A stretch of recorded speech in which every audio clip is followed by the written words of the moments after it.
जय हे जगती के प्रथम राष्ट्र भारत। सम्माननीय बंधुओं और बहनों, हम संकल्प के ब्रह्मण द्वितीय परार्धे श्री श्वेत बाराहकल्पे सप्तमे वैवस्वत मन्वन्तरे अष्टाविंशतितमे कलियुगे इस पर अपने पिछले सत्रों में चर्चा कर ली है। इस सत्र का हमारा विषय है जम्बू द्वीपे। हमारे संकल्प मंत्र में आने वाला जो शब्द है जम्बू द्वीपे। जम्बू द्वीपे क्या है, आज हम इसको समझने का प्रयत्न करेंगे। कुछ अपनी बातें मैं आपके माध्यम से लोगों तक पहुंचाना चाहता हूं। तो जम्बू द्वीपे यानी जम्बू द्वीप सामान्यतः वर्तमान एशिया अर्थात आर्य चाणक्यकालीन जो अखंड भारत था उससे भी कई गुना विशाल और बहुत महान, बहुत विशाल वर्तमान एशिया के भरतखंड में यानी जम्बू द्वीप के कई खंडों में से भरतखंड में यानी वर्तमान भारत में, लेकिन उतना वर्तमान भारत नहीं जितना आज है, उससे कई गुना विशाल।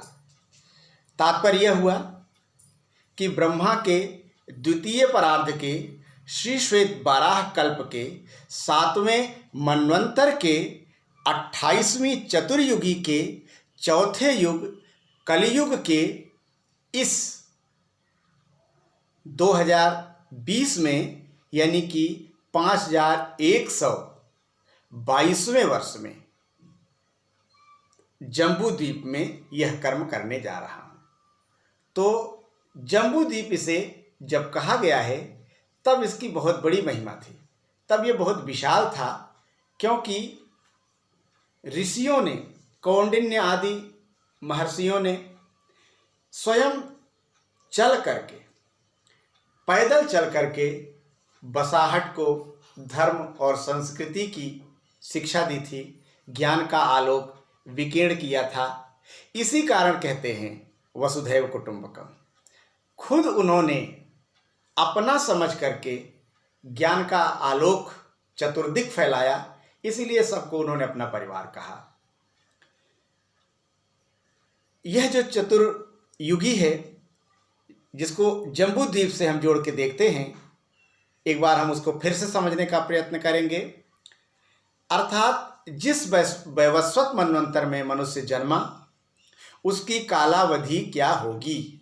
तो उसकी कालावधि इस तरह से हम जान सकते हैं, समझ सकते हैं कि 27 चतुर्युगी, 27 चतुर्युगी, फिर 28वीं ये चतुर्युगी यानी 27 बीत चुकी है, और उसमें से 5121 वर्ष निकल चुके हैं, यानी मनुष्य इतने साल पहले जन्मा।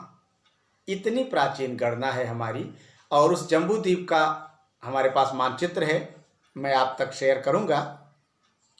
हमारी कालगणना के अनुसार उस जम्बू द्वीप के समय को अगर देखें तो धरती पर जो जन्म है वो न्यूनाधिन्यून कितना भी कम करके अगर आंकें तो भी कम से कम 12 करोड़ यानी 120 10 लाख वर्ष पूर्व हुआ। आधुनिक भूगर्भ शास्त्रियों ने भी इसके बारे में बहुत कुछ कहा है। जैसे history congress 1990 Calcutta 28 March 1990 presidential address by Hiralal Gupta, इन सब में बहुत कुछ जानकारी हमें उपलब्ध होती है। इसके अनुसार मध्य युग मायोसीन पीरियड में 23 लाख वर्ष पूर्व हिमालय में मनुष्य जन्मा था। इतना ही नहीं, अनेकों पुस्तकों में इसकी जानकारी मिलती है कि मनुष्य का जन्म स्थान वो हिमालय पर्वत पे मेरु जो पर्वत का क्षेत्र है, कैलाश पर्वत का हिस्सा है, वहाँ मनुष्य का जन्म हुआ। मानसरोवर के पास मेरु यानी कैलाश पर्वत पर अमैथुनी सृष्टि के रूप में जो मनुष्य जन्मा था, तब की जो बसाहट थी वह जम्बूद्वीप थी। तो इसके भी प्रमाण बहुत जगह उपलब्ध हैं। दैनिक स्वराष्ट्र नागपुर 5/5/2002 में इसके बारे में जानकारी छपी हुई थी। कौशिकी विद्या के बारे में आप जानते हैं, क्लोनिंग साइंस भी आप समझते ही हैं। तो ये सब प्रमाण है कि हमारा देश जम्बूद्वीप के रूप में जब जाना जाता था तब बहुत विशाल था, हमें उस पर गर्व होना चाहिए। लेकिन गर्व तभी होगा जब हम कम से कम एक बार इंटरनेट पे या किसी पुस्तक में जम्बूद्वीप के नक्शे को, जम्बूद्वीप के मानचित्र को देखें, समझें और उसे अपना मानकर ये समझें कि हमारा भारत क्या था।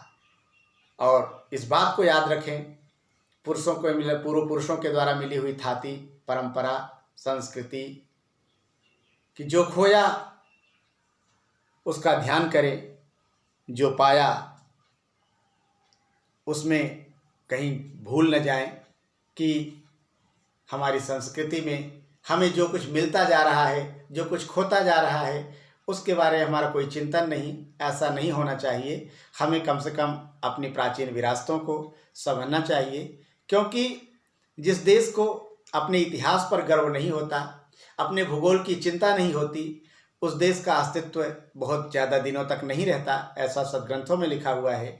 पितामह भीष्म ने कहा था कि हमारी सीमाएं माता के वस्त्रों के समान होती हैं, हमें उसकी रक्षा करनी चाहिए। हम जम्बूद्वीप से भारत तक आ पहुँचे हैं, कम से कम हम इसको याद रखें और अपनी इस गौरव पर गौरवानुभूति करें। इसी के साथ कहने को बहुत कुछ है। महाभारत, वायु पुराण, भूगर्भ शास्त्री वैरेल और क्रूजर, तमाम लोगों ने बहुत कुछ कहा है जिसको मैं आगे आपको बताऊंगा। पर इतना कहूँगा कि हमारा देश, हमारी संस्कृति अक्षुण्ण है, उसके पीछे हमारे महापुरुषों का बहुत बड़ा योगदान है। जय हिंद, जय भारत, वंदे मातरम।